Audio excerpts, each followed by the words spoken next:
Hi, Gemini. It's Angela from Grounded Dreamers. And we're going to do a quick update for you guys. Mid-May posting here. I'm posting it in mid-May. You can take these energies as the timeline of mid-May, like literally, or you and follow them, or you can, save them for another time, whatever. It's really whenever you're guided to receive this message, that you should put that date on it or whatever. You know what I mean? This is sort of energy is timeless, but we're here functioning in time-driven world. So I want to mark this with mid-May for you. Okay, the oracle card I pulled from this lovely butterfly deck is healing from the past. So, we all have various levels of healing, space and time, times in our life and spaces in our life where we are willing to focus on healing certain things from our past. Sometimes we want to put them aside until we feel strong enough or until we feel we're ready to address it. But we all have things we must heal from in order to clear it so that our path ahead is clearer, right? So at this time, you may want to attune to some experiences from your past that you want to heal from, that you want to transform, into growth, into a learning, I learned from this and now I can move on type of a feeling. Okay, let me show you the Zen cards we got for you, Gemini, that pertain to this healing from the past vibe. And excuse me, we're going to do this basic spread here with the three cards in the center here are your starting point, internal support, external manifestation. Then the one card here is our key or pivot to moving forward and reaching a new level of awareness here at the top. Okay, so we're starting, your starting point as it pertains to healing from the past is the energy of completion. It's the vibration of completion, closing the book, finishing that chapter. This puzzle piece is going into the third eye there. So this is intuitively guided. Yeah, that past experience that I had is in my past. It's firmly in my past now. It's complete. So now I can start to unpack it and work on it and address the different issues, so that I can clear them from my energy and move forward. So this is your starting point is, yeah, that's gone, right? It's done. I'm not experiencing this anymore. I'm experiencing feelings from the memory of it, but I'm not experiencing this actual thing, right? So it's realizing that it's in your past firmly.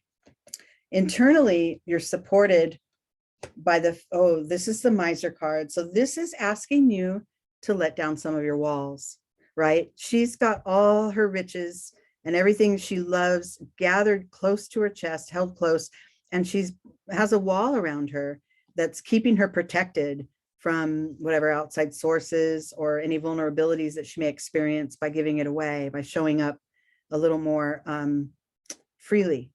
So she's a little trapped behind her walls.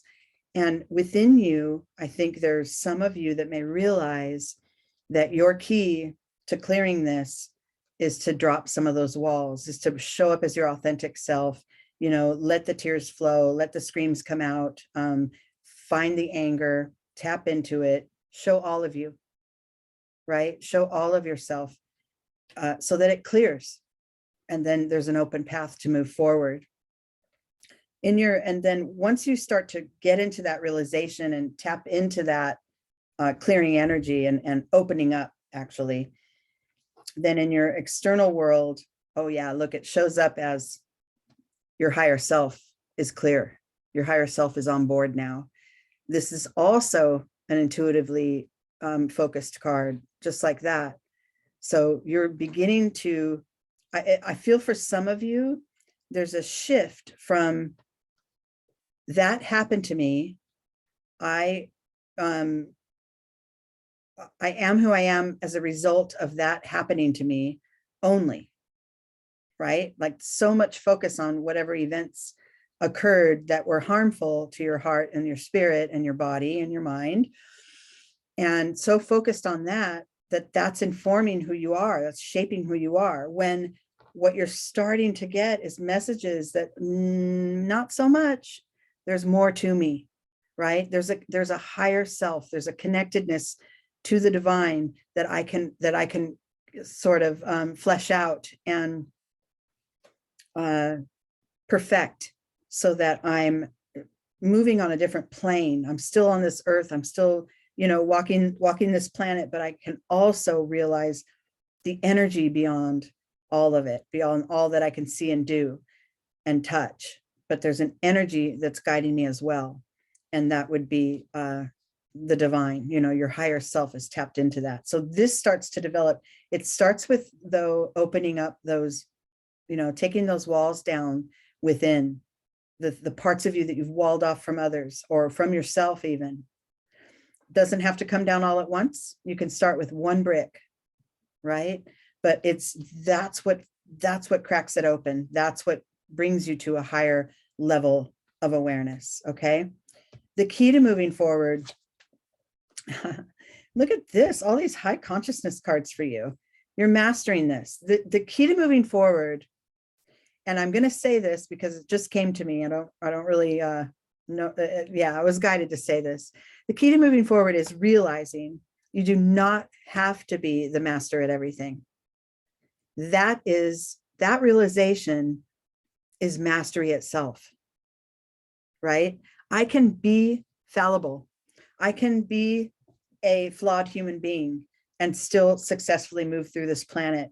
I'm in touch with the divine, and just being able to say, yeah, I might keep half of that wall up because that's what makes me comfortable right now. Maybe that's not ideal. Maybe that's not what my higher self, wants me to do in order to heal this past trauma, but that's what I'm willing to do right now. Even just that, and honoring what's right for you, that is mastery, right? And acknowledging that I'm doing my best in every moment with what I know. Acknowledging that is the key to moving forward. Okay. Then we arrive at this higher level of awareness. Oh, well, literally awareness. Then the veil lifts, right? Once you're able to accept your human limitations, your spiritual aspirations, and everything in between, things become clearer. And the aloneness card is one of my favorites. And in this case, beautifully placed, that ultimately you realize, with the presence of myself, I can move through anything. My true self, even the parts of me that are walled off. The aloneness card is not loneliness. It's not the absence of another. It's the presence of yourself. And as you start to, become more clear as to what that means, right? Here's the things that I'm willing to let slide. Here are the non-negotiables. This is how I must function. I must have a certain amount of love and communication. I must have, whatever your list is, it becomes clearer what it takes for you to keep proceeding forward. The healing energy here that we're talking about could be a really deep past trauma, or it could just be something that, was unaddressed in the moment, but caused you a little bit of harm, and then you're ready to address it now. If it's a deep past trauma, obviously there's other avenues of work that you will do, right? There's probably some mental health avenues, and maybe if it was a physical trauma, but this is from an energetic level, this reading, and this is asking you to, be willing to transform it. And as long as you have that willingness, and you can, follow this template that we've set, it starts with that, dropping some of those barriers within you. It starts with that. Yeah. The resentments, right? Maybe some guilt, regret, whatever, some of those things. And then also vulnerabilities and fears. I don't want to show who I totally am, because Maybe showing who you were is what caused harm with another in the first place, because they didn't fully understand you. But that doesn't mean you don't try again, right? That doesn't mean you don't reshape and reform and really shore up all those strengths within you in order to move past this. Okay. And like I said, it doesn't have to happen all at once. Nothing really does. Okay. All right. Thank you, Gemini. It was good to sit with you for a little bit today. And, you know, stick with my channel if you can, like and subscribe and share the videos, and let's get things rolling here. Let's get the energy moving here on Grounded Dreamers. Thank you guys so much. See you soon.